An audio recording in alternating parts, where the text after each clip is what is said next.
Durant koh Lanta, les 4 terres, Alexandra a souffert de la faim, de la fatigue, du manque de ses proches, mais aussi des critiques à son égard. Ses pieds, aux ongles très courts et abîmés, ont été la cible de nombreuses attaques durant le jeu.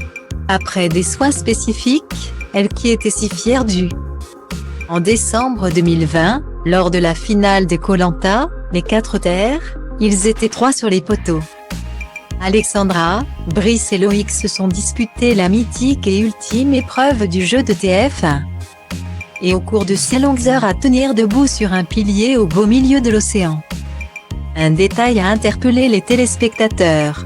L'état des pieds d'Alexandra, sacrée grande gagnante de cette édition de koh Lanta, a choqué. Alors qu'elle avait entamé des soins, retour en arrière. Après qu'un scooter lui soit tombé sur les pieds il y a bien des années lorsqu'elle était enceinte de 8 mois. Alexandra a eu les ongles abîmés et très courts.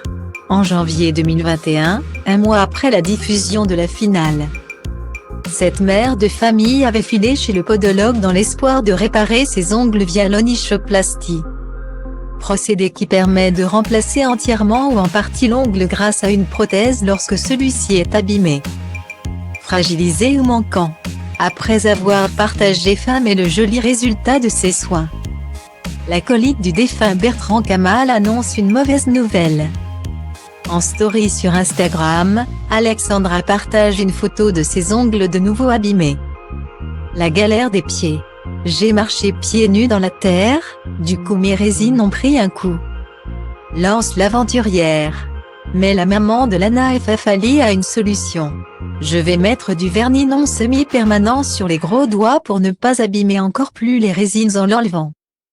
Écrit-elle en légende d'une photo de ses pieds, ses orteils tout vernis de différentes couleurs, sauf les hallux. Finalement, grâce à sa technique, la belle a caché la misère. Consciente qu'il ne s'agit là que d'une solution de fortune, Alexandra envisage de retourner chez le podologue.